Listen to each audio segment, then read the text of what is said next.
Painting's always a challenge, but we can get some ways to make it a little easier. That's where the master copy, I think, really does come in. It helps break down the process of creation of a painting.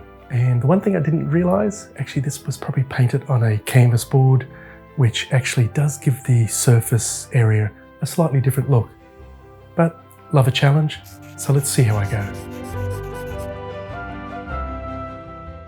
This is a concept that I actually haven't done very often or for many years, but I could highly recommend. I remember when I was about 25 or maybe 24, an artist friend said, "Oh, how many master copies have you ever done?" And my instinct was, isn't that cheating? Isn't that breaking the rules, the laws? And he goes, no, they're still doing it in Europe and it's still done in certain areas around the world. So I would originally do a few Arthur Streeton master copies. But this year, when I was visiting Nancy, she said, "Oh, how would you like to do a master copy of one of Richard's paintings?" And when I come back next, and I thought to myself, you know what, I probably won't be back for a couple of years now because I'm winding up my work visa and my teaching, especially teaching in America, I should say, the US. So I jumped at the chance and said, "Oh, are you free next week?" Because I had a few days off, and she said, "Oh, check my calendar." She said, "Yes, I'm free." So we set up the day, and it was a really marvelous experience. But I did want to do one that was filmed more up close and personal, and where I'd really be able to show a little bit more blow by blow, or as much as possible as well, because this did take me about 2.5 hours. It was one of the more simplistic landscapes, but you quickly learn there's nothing simple about Richard's work. The intricacies of the shapes, of his darks, especially, I think, are quite revolutionary. They've really taught me so much. And a little bit of back history. My father came across, and I did ask him about it recently, and he couldn't quite remember where, when, who, whether it was my mother who found the book or Dad when they were at a bookstore somewhere. But he found in about 1980, maybe 81, 82, I'm not sure the exact year, Richard Schmid paints the landscape. And I started in 1986, and I was first introduced to the Australian Masters, the Australian School of Painting, and then the next artist my father gave me was the Richard Schmid book. And he said, "Oh, have a look at this artist and see what you think." And I was mesmerised. I was just amazed and blown away.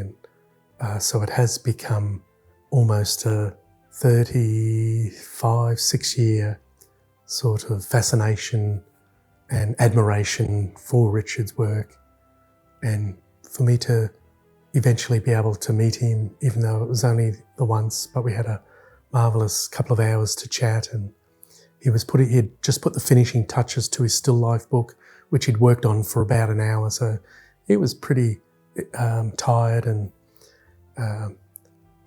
a lot of people, if you've never written a book and you're stressing about the images, the text, it is exhausting. I've myself written 3 books, and it's stressful, frustrating, because you're trying to balance 4 or 5 things in the once. And I only had the digital image with this one, where when I was at Nancy's in her studio, I actually had the original right there in front of me, so I could physically, that's probably the one thing that's a little lacking in a digital image, is that you don't get to see the layering of paint, that depth in the layers of paint, realising that, and you may have seen that initial sort of how I put a bit of paint down and then wiped it through.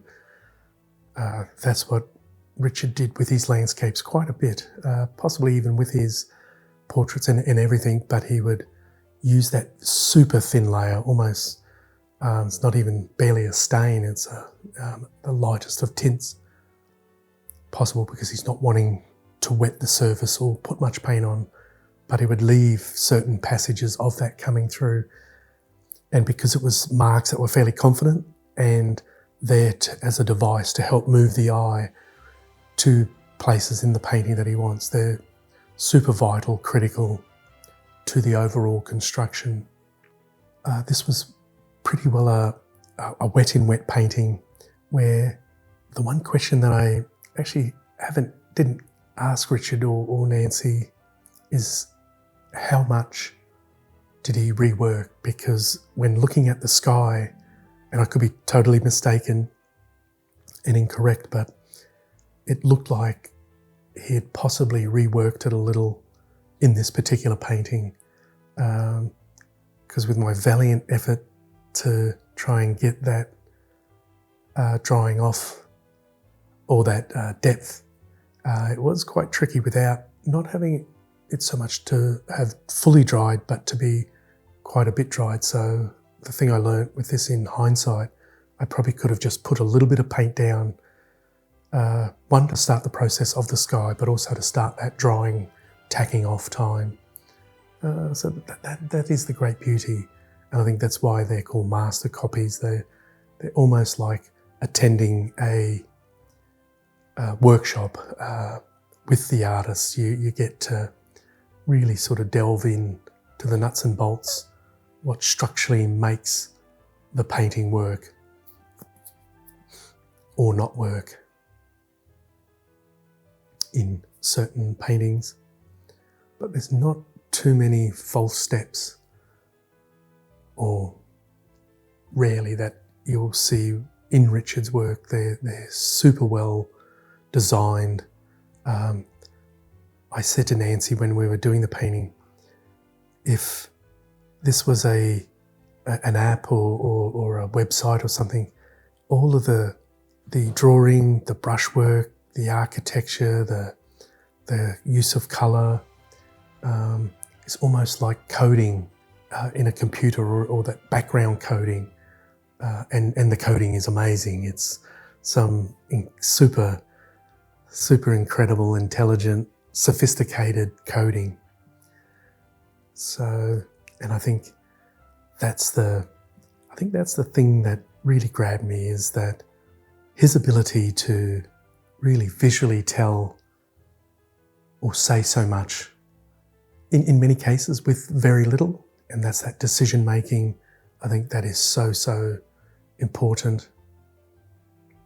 Where, why, how, when, they're always the things that you're sort of going through in your mind as to understand what's happening and what needs to happen, I probably should say. So I actually spent quite a bit of time just on the house, with that being the primary focal area, which for a landscape is actually where it's placed is quite interesting as well, because normally we would put our absolute most dominant shape in the foreground, but he's got it in the background. So then he's having to have interesting rhythmic shapes to it, strong enough leading lines to draw the eye to the house. So looks like one of the smaller brushes, and I think I'd always recommend, unless your brushes aren't working for you or they're clumsy, awkward, definitely change, but don't feel as though you need to paint with Richard's brushes, my brushes, because it's more of what's being done with the brush, how it's being used than the actual brush, I feel. But there's a lot to calculate and decipher as well. And it's really sort of 1/3 action and almost 2/3. And you think, oh, that foregrounds is the easy part, but no, that's where we need to be as precise with our placement of shape than if we had sheep or chickens or cows. And So there lies the difficulty in those almost simplified areas. I could highly recommend any of his books. I'm fortunate that so far I think I have all of his books going right back to, I think it was 74 or 76, the landscape book was released, and Richard Schmid Paints the Figure, which I think was 76 to 78. Not that I am actually a strong or dedicated figure or portrait painter, but I think inspiration and admiration goes a long way, and with plenty of perspiration as well, ultimately.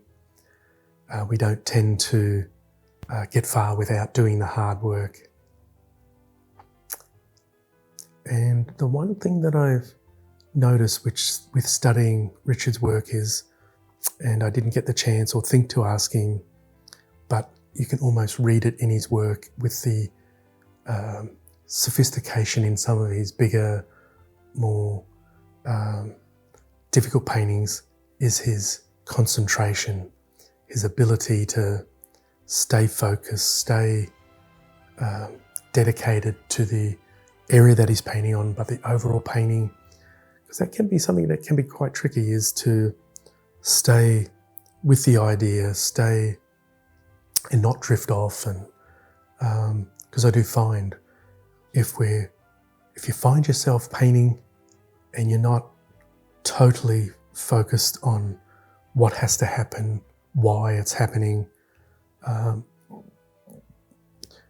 painting can fall apart quite quickly. It's almost like driving a race car sometimes, or a vehicle of some sort that's going at high speeds. The decisions can become more critical, especially in those really strong focal areas. It's that agility that we need, and the ability to constantly stay. And I think that's one of the great things, is that you don't need to paint like your heroes at all, but you still can drive, or their inspiration can drive you to greater heights with your own work, your own ideas. I probably traditionally go for a more high-key subject, and that may be why you watch and follow my work, or enjoy looking at my work. But actually Richard's work has taught me a heap about the overcast, the rainy day, the low light subjects. And the one secret that I can let you in on is your light and dark values. That's when you're doing a overcast, rainy day scene, you've primarily got to be thinking light and dark for most of the painting, because it is a more muted or monochromatic scene. So, and there was so much going on with Richard's foliage as well. It's not just, oh, there's a tree, one brush mark. There's lovely little intricate shapes inside those smaller shapes of the individual foliage. But have a look at the marvellous rhythmic shape that he got. So we're starting to get into the all-important foreground. And actually I have to admit, not every day do you walk into the studio and you're just feeling sensational every day. And I think I've always found on those days, and this was actually one of them, surprisingly, I was so looking forward to this day, but you just cannot plan the way you sleep, the mood of your morning. But I always find, and that's probably where the discipline comes in, once I get working and I start getting some things down, and that's when I actually tend to do some of my best painting, because on the days where I feel super sensational, just jumping, all the beans in the world jumping out of my skin. It's hard to live up to that same level of mood. So that's why a bit of a mid-range is probably ideal. So now I'm starting to bring in the little liner brush, or it's probably called, I think it's called a Taklon liner. This one's an Australian made one, but it's a synthetic, they're white, almost pure sort of white, synthetic fibre, about 3/4 of an inch, about 20 millimetres long. I think it's a size 2 or 3. So there's a decent amount of fibre there, but just measuring, and I think painting does remind me of carpentry sometimes. We've got to measure twice but cut once, because I do quite a bit of online digital work as well, and every now and then I'll have a beautiful little passage and I'll do a brush mark and I'll actually make a mess of it. I think, oh, I can't just double tap or reverse back out of it. So I've got to then try and recreate, and sometimes it's very difficult. So, but as you can see, I'll use my fingers, use my brushes, I used rags. But I do believe the home that Nancy lives in and Richard, his final home, will eventually be turned into a museum as well. So that'll be something which I am not sure of the timeline of that.